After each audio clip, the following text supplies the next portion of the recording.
It is a Saturday afternoon in late spring. You stand in your driveway, holding a spray bottle filled with a mixture you just saw in a 30-second video on your phone. Vinegar, dish soap, and a heavy pour of table salt. You aim it at the weeds, pushing up along your garden bed, and you spray. By Sunday, the weeds are brown. You smile, thinking you have beaten the chemical companies and found a harmless natural trick. But you do not know what you have actually done. You do not know that the salt you just sprayed will sit in that earth forever, poisoning the soil, killing the earthworms, and ensuring nothing green will ever grow in that exact spot for a generation. My name is Daniel Yoder. I am Amish, my wife. Rebecca and I farm in Lancaster County, Pennsylvania, on land that has been in my family for over a century.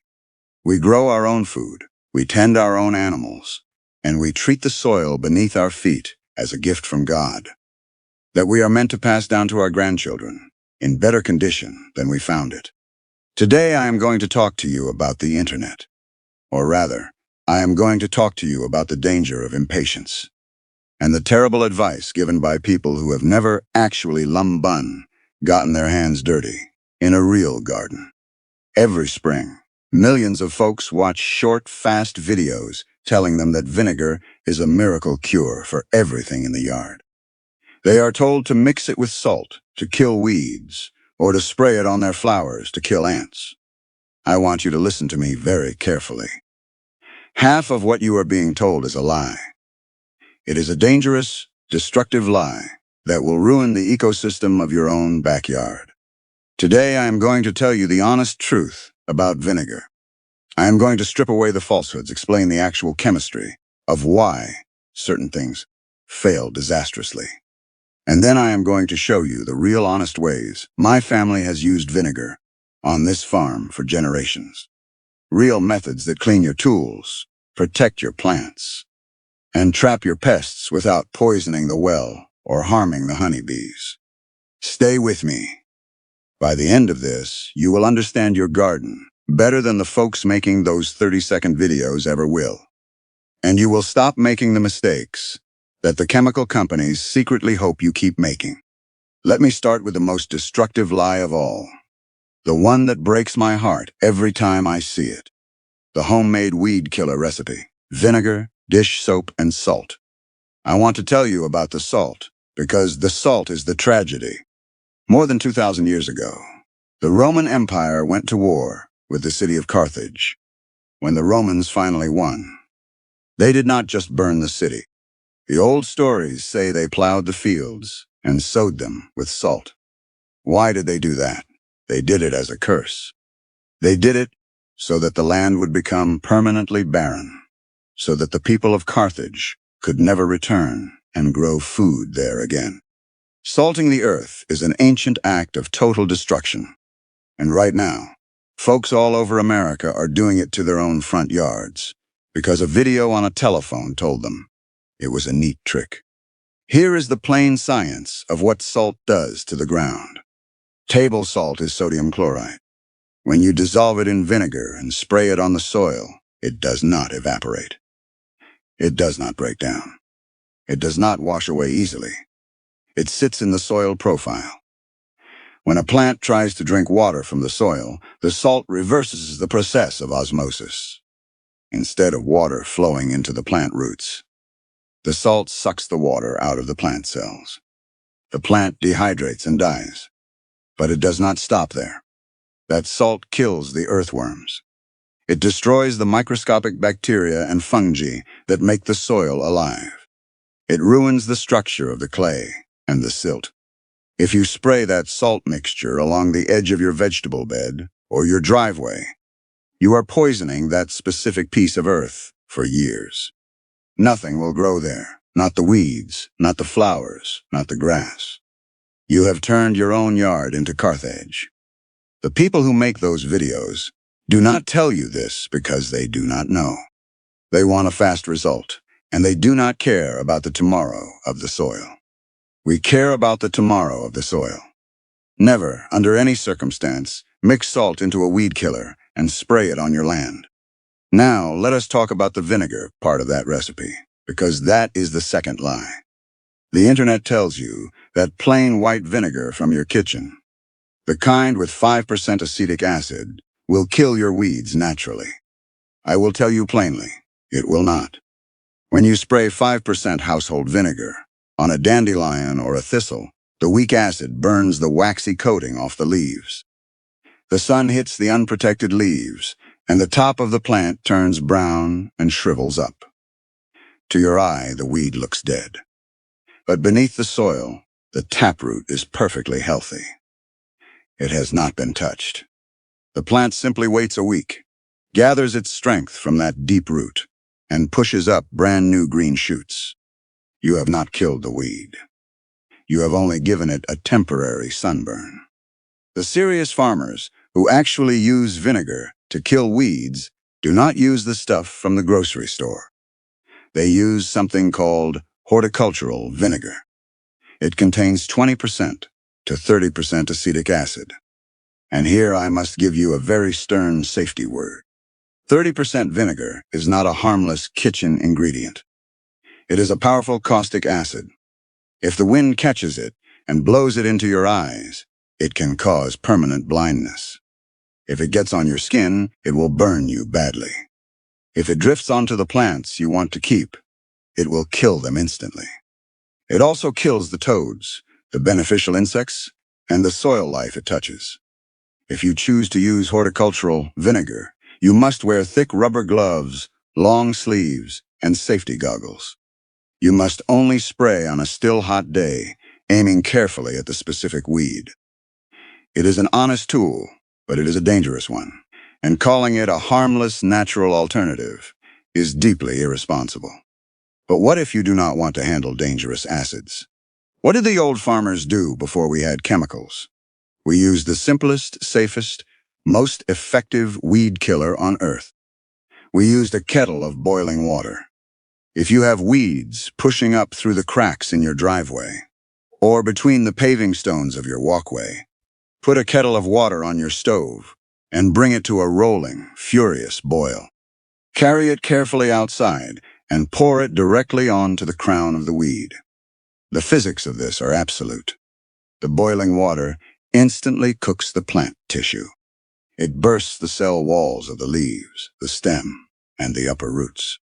The plant collapses immediately. It leaves no chemical residue. It does not poison the soil. It costs nothing but the heat of your stove. This is the Amish way.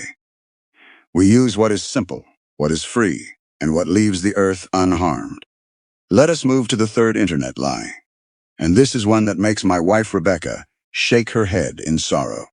The videos will tell you that if you have ants crawling all over your beautiful peony flower buds in the early summer, you should spray them with a vinegar mixture to drive them away. Rebecca grows peonies along the side of our farmhouse. They are massive, fragrant, beautiful flowers. And every spring, just before they bloom, the round, tight buds are absolutely covered in ants. The modern homeowner sees this and panics. They think the ants are eating the flowers. They run for the vinegar spray. If you spray vinegar on a blooming flower, you will ruin the petals. But worse than that, you are attacking your own army. The ants are not eating the peonies. The peony buds exude a sweet, sticky sap called nectar specifically to attract those ants. It is a payment. The flower pays the ants in sugar, and in return, the ants become a fierce, private, mercenary army for the flower. If an aphid, or a thrip, or a bud-eating worm tries to land on that peony to destroy the flower, the ants will attack it and kill it. They are protecting the bloom. This is called mutualism. It is a perfect, beautiful arrangement made by the Creator. When you spray vinegar on those ants, you kill the protectors. You wash away the nectar. And you leave the beautiful flower completely defenseless against the pests that will actually destroy it. Do not spray the ants on your peonies. Leave them in peace. Let nature do the work it was designed to do. When the flower finally opens its grand petals, the nectar dries up, and the ants will quietly walk away. their job done. Now, having told you what not to do with vinegar, I am going to show you the real honest ways my family actually uses it. Because vinegar is a wonderful thing, provided you understand what it is. Vinegar is a mild acid, and acid does a specific kind of work. The first real use is saving your rusted garden tools. If you have a pair of pruning shears, a trowel, or a spade that was left out in the rain and is now locked up solid with an orange crust of rust, do not throw it away. Do not go buy a new one. The orange rust on that tool is iron oxide. Vinegar is acetic acid. When you put iron oxide into acetic acid, a chemical reaction occurs that dissolves the rust back into a liquid state. Take a plastic bucket or a glass jar. Place your rusted tools inside. Pour in enough plain, cheap white vinegar to cover the metal completely. Do not dilute it with water. Leave the tools sitting in that bath for 24 hours. When you come back the next day, you will see little bubbles clinging to the metal. That is the reaction working. Take the tools out and scrub them with an old stiff brush or some steel wool. The rust will wipe away like wet mud, revealing the gray, clean steel underneath. But here is the secret step that the internet videos always forget to tell you. And if you skip it, your tools will rust again by tomorrow. When you pull the metal out of the vinegar, the steel is highly acidic and open to the air. It will flash rust immediately. You must stop the chemical reaction. Take a box of baking soda. Mix a few tablespoons into a bowl of clean water and wash the tools in that baking soda water. Baking soda is an alkaline. It neutralizes the acid instantly. Dry the tools thoroughly with a rag and then wipe a thin coat of mineral oil, linseed oil, or even plain motor oil over the metal. Your grandfather's shears are now restored and ready for another 50 years of work. The second honest use is for your terracotta clay pots. Rebecca loves clay pots because they breathe, allowing the roots of her plants to get oxygen.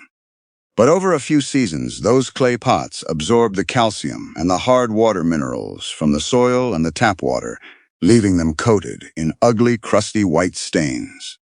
You cannot scrub those mineral stains off with soap. Soap is alkaline. It will not touch calcium. You need acid. In a large tub, mix 4 parts warm water to 1 part plain white vinegar.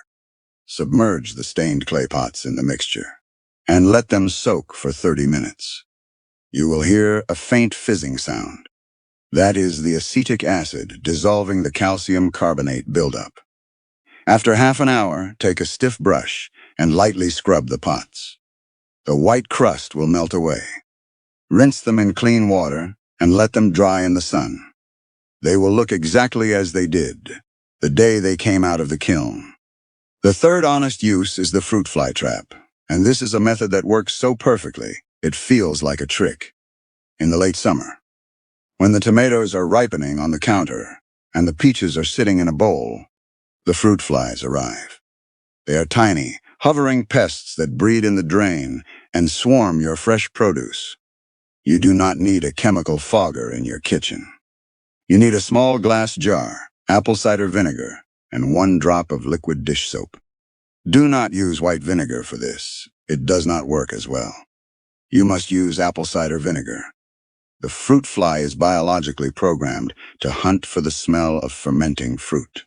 And apple cider vinegar smells exactly like overripe apples. Pour ½ inch of apple cider vinegar into the bottom of the glass jar. Add exactly 1 drop of dish soap. Do not shake it into a foam, just swirl it gently once. Stretch a piece of plastic wrap tightly over the top of the jar and secure it with a rubber band. Take a toothpick and poke 5 or 6 small holes in the plastic wrap. Here is the mechanics of the trap.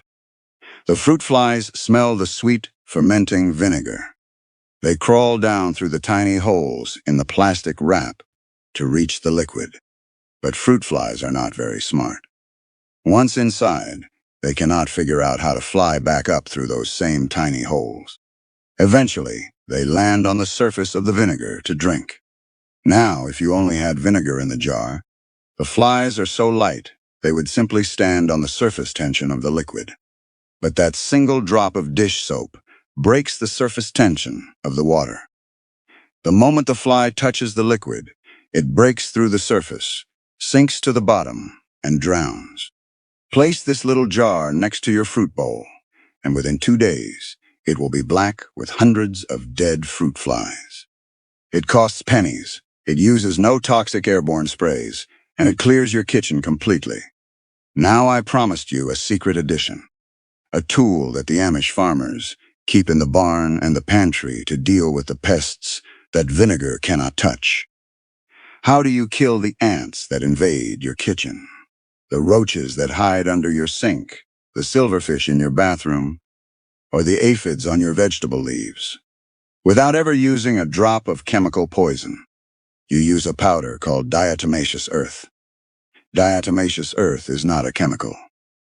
It is a naturally occurring, soft, sedimentary rock that easily crumbles into a fine white powder.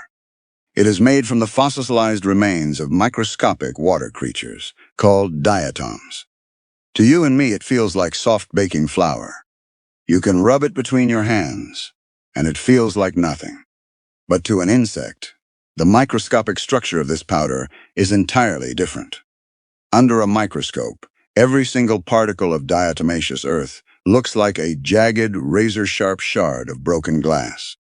When an ant, a roach, a bedbug, or a flea walks across a thin dusting of this powder, those microscopic shards cut through the protective, waxy outer coating of the insect's exoskeleton. That waxy coating is what keeps the moisture inside the bug's body. Once the coating is scratched, the insect simply loses all its water, dehydrates, and dies. It is a purely physical death. There are no neurological poisons involved. Because it is a physical action, an insect can never, ever build up a genetic resistance to it. The chemicals the pest control man sprays will eventually stop working, because the bugs evolve to survive them. But a bug cannot evolve an immunity to being cut by broken glass. I must give you the absolute, non-negotiable safety rule regarding this powder. You must only ever buy the kind labeled food grade. I will say it again, food grade diatomaceous earth. There is another kind sold at hardware stores called pool grade or filter grade. Pool grade has been superheated in a kiln, changing its chemical structure into crystalline silica, which is highly dangerous to breathe into your human lungs. You leave the pool grade at the store. You buy the food grade. Food grade is so safe that the government allows farmers to mix small amounts of it directly into silos of stored grain to kill weevils. And it does not harm the livestock or the people who eventually eat the grain. To use it, you do not dump a massive pile of it on the floor. Bugs will see a pile and simply walk around it. You want a dusting so light, it is barely visible. Take a small plastic squeeze duster, or even an old makeup brush, and puff a tiny, invisible layer of the powder along your baseboards. Behind your refrigerator, under your sink, or around the perimeter of your raised garden beds. The ants will march right through it, carry the dust back to their nest on their legs, and within a few days the entire colony will dry up and disappear. One large bag costs about $15 and will last your family for 5 years. There is one crucial rule when using diatomaceous earth outdoors. You must never dust it onto the open blossoms of your flowers. This powder does not know the difference between a bad bug and a good bug.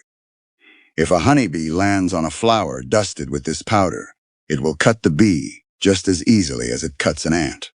And an honest farmer protects the honeybees as fiercely as he protects his own family. You dust the soil at the base of the plant to stop the crawling pests like slugs and ants. You leave the high blossoms clean for the pollinators. I want to take a moment because this is the part that matters most. Think about the difference between the knowledge I have just shared with you and the 30-second video that told you to salt your earth. We live in a world that is addicted to speed. People want a hack. They want a shortcut. They want to spray a bottle and watch the weed die in 10 minutes.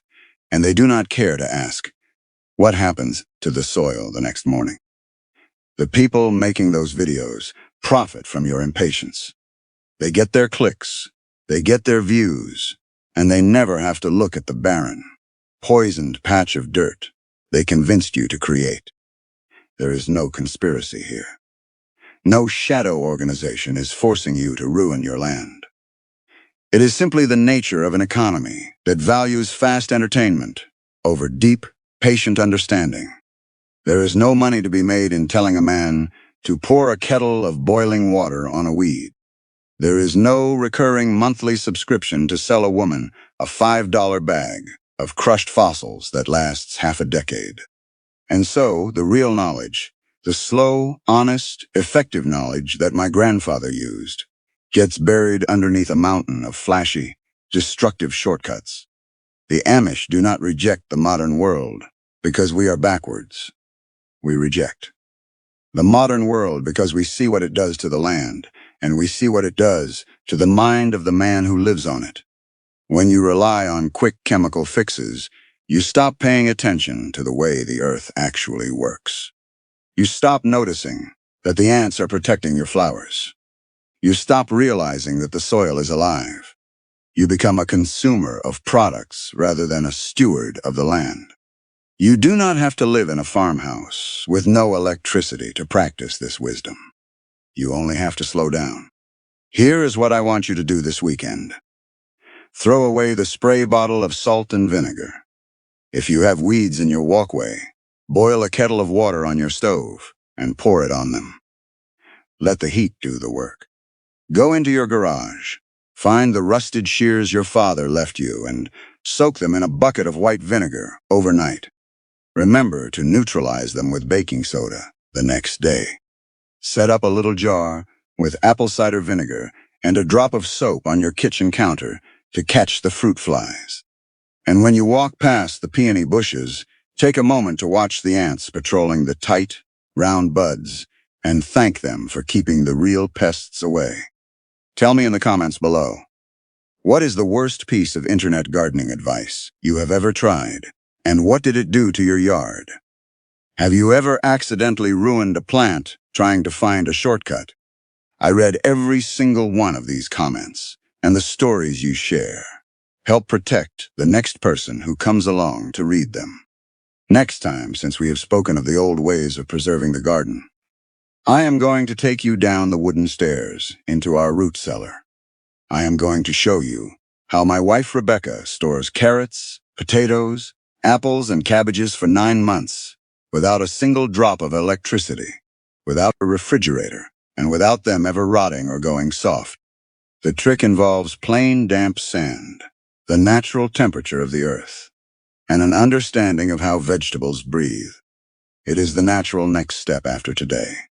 Until then, respect the soil, protect your bees, and remember, the people who built this country with their hands knew things we are only just starting to remember.